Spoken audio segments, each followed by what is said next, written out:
అన్ని సహాయములు చేయగలిగిన ఒకే ఒక దేవుడు ఉన్నాడు, ఆయన నజరుడైనటువంటి యేసుక్రీస్తు. ఈ మాటలు వింటున్న నీతో నేను చెప్తున్నాను, నువ్వు ఏ సహాయం కావాలని నువ్వు ఉన్నావో ఆ సహాయం నీకు నా యొద్ద దొరుకుతుంది. నువ్వు నా యొద్దకు రా, నా యొద్దకు వచ్చేవాడు మంచి బుద్ధిని కలిగిన వారిగా మీరు ఉండాలి. ఏది మార్చుకోవాలి మనం? ఏది మారాలా? నేను చెప్పాలి, ఏం మార్చుకోవాలా? బుద్ధిని ఏం మార్చుకోవాలా? పేరును మార్చుకున్నాం, ఇంకేం మార్చుకున్నాం? తెల్లింటిలో నల్లగా మార్చుకున్నాం, లావుగుణం చల్లగా మార్చుకున్నాం, అన్నీ మార్చుకుంటున్నాం. వాటి వల్ల మనము శరీరాన్ని మార్చుకున్నాం, ఆహారాన్ని మార్చుకున్నాం. చాలా మంది షుగర్ వచ్చిందని డైట్ మార్చుకుంటారు, బీపీ వచ్చిందని తినేది మార్చుకుంటారు, అవునా? బట్టలు పాతపోయాయని వస్త్రాలు మార్చుకుంటారు, చెప్పులు అరిగిపోయాయని చెప్పులు మార్చుకుంటారు, బండి పాతదైన వాహనాన్ని మారుస్తారు, ఇల్లు పాతదైన ఇంటిని మారుస్తారు, ఇల్లు సరిలేదు వేరే ఇంటికి వెళ్ళి వేరే ఇంటికి ఇళ్ళను మారుస్తారు. మార్చుకోవాల్సింది ఇవి కాదు. ఇవి మారితే నీ బ్రతుకు మారదు, ఇవి మారితే నీ కుటుంబం మారదు, ఇది మారితే నీ యొక్క జీవితం మారదు. ఏది మారాలంటే నీ బుద్ధి మారాలి. ఏం మారాలి? బుద్ధి మారాలి. మానవుడి యొక్క జీవితంలో ఎప్పుడైతే బుద్ధి మారుతుందో అప్పుడు మానవ యొక్క జీవితం మారుతుంది. కారణం ఏంటో తెలుసా? ఎప్పుడైతే వారి బుద్ధిని మంచిగా మార్చుకుంటారో అప్పుడు మంచివాడైన దేవుడు వారితో స్నేహం చేస్తాడు, వారికి తోడుగా ఉంటాడు, ఆయన వారికి తోడుగా ఉంటాడు. కాబట్టి వారికి ఏ కుదువును ఉండదు. అందుకని యెహోవా నా కాపరి, 23 కీర్తన, యెహోవా నా కాపరి, నాకు లేమి కలగదు, పచ్చిగల చోట్ల ఆయన నన్ను పరుడు చేయుచున్నాడు, శాంతికరమైన జలముల యందు ఆయన నన్ను నడిపించున్నాడు, ఆయన ప్రాణములకు సేద తీర్చుచున్నాడు. ఆమేన్. ఈ సహాయం చేయగలిగిన వాడు ఎవరన్నా ఉన్నారా?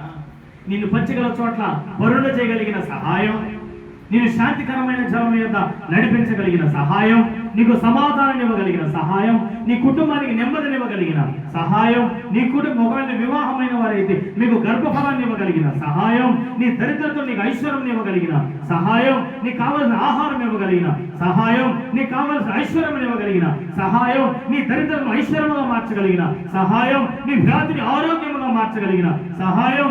ఇన్ని సహాయాలు చేయగలిగిన సహాయకుడు ఒక్కరే ఉన్నారు, ఆయన మనం ఆరాధించు దేవుడు. అయితే ఆ సహాయాలన్నీ ఆయన నీకు చేయాలంటే ఆయన నీకు తోడుగా ఉండాలి. దేవుడు ఎవరికైతే తోడుగా ఉంటారో వారు ఎక్కడికి వెళ్ళినా ఆ చోట్ల ఆయన వారికి సహాయం చేసేవాడు. మీరు ఈ ఊర్లో వేరే ఊరు కూడా వెళ్ళండి, ఆ ఊర్లో కూడా దేవుడు నీకు సహాయం చేస్తాడు. ఆమేన్, ఆమేన్. కాబట్టి ఇప్పుడు నీ జీవితంలో ఇవన్నీ మార్చుకోవడానికి అంటే మొదట ఏం మారాలి అంటే చెప్పాలి, ఏం మారాలి?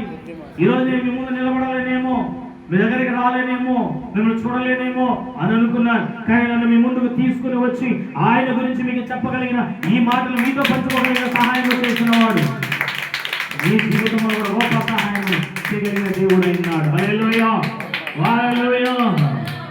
జీవితంలో ఉన్నతమైన ఆశీర్వాదం ఇవ్వగలిగిన వాడు నీతో మాట్లాడుతున్నాడు. నాకు సహాయం చేసేవారు ఎవరు లేరయ్యా, నన్ను ప్రేమించేవారు ఎవరు లేరయ్యా, నాకంటే ఎవరు లేరయ్యా, నన్ను ఆదరించేవారు లేరయ్యా, నన్ను ఉద్ధరించేవారు లేరయ్యా, నన్ను చేరది నన్ను నడిపించేవారు లేరే. నేను ఒంటరిని బాధపడుతున్నావా? నీతోనే చెప్తున్నా, నీ బుద్ధిని ఒక్కటి నువ్వు మార్చుకుంటే నేను నీకు తోడుగా ఉంటాను. కన్న తల్లిదండ్రులు నీకు తోడుగా లేకపోతే ఎంతకాలం తోడుగా ఉంటారు? కన్న బిడ్డలు ఎంతకాలం తోడుగా, కట్టుకున్న భార్య భర్త ఎంతకాలం నీకు తోడుగా ఉండరు? లోకంలో ఎవరు నీకు తోడుగా ఉన్నా తోడుగా లేకపోయినా, బిడ్డలైన భార్య అయినా భర్త అయినా అన్నదమ్ములైన రక్త సంబంధాలైన ఎవరైనా, ఎవరు నీకు తోడుగా ఉన్నా ఎవరు నీకు తోడుగా లేకపోయినా, నీకు మంచి బుద్ధి కలిగిన వాడు అయితే దేవుడు నీకు తోడుగా ఉండేవాడు అయినా, ఒక దేవుడు నీకు తోడుగా ఉంటే ఏ తోడు నీకు అవసరమో పడదండి. ఎవరు లేకపోయినా నేను ఒంటరైనా నేను సురక్షితంగా నివసింపచేయగలిగిన నువ్వు ఒంటరిగా పడినా కూడా ఆ పోరాటంలో నీకు సహాయం చేశాడు దేవుడు. అమ్మా, ఈ దినాన్ని నువ్వు తెలుసుకోవాల్సిన విషయం ఏంటో తెలుసా? నేను మారిపోయానంటే ఐ విల్ కంప్లీట్లీ చేంజ్. ఈరోజు క్రైస్తవులు ఏ విషయంలో మారుతున్నారంటే విగ్రహానికి అర్పించిన దాన్ని తినే విషయంలో మార్చుకుంటున్నారు, అలంకరణ చేసుకునే విషయంలో మార్చుకుంటున్నారు. అర్థమైందా?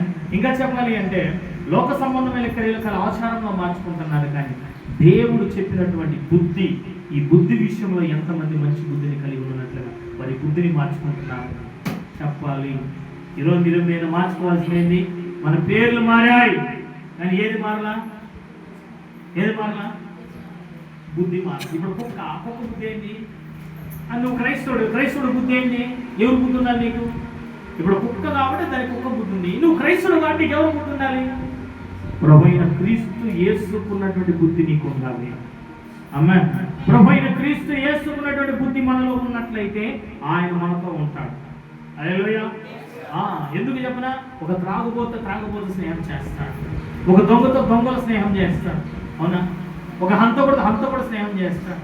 లేకపోతే ఇప్పుడు మనము ఒకరికొకరు ఎలా స్నేహం, మనలో ఉన్న లక్షణాలు ఎవరిలో ఉంటాయో వారే వాళ్ళతో స్నేహం చేస్తారు. అర్థమైందా?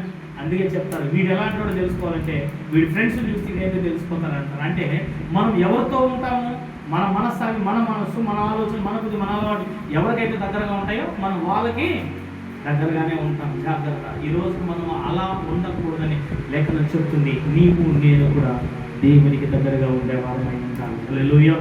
దేవునికి నమ్మకముగా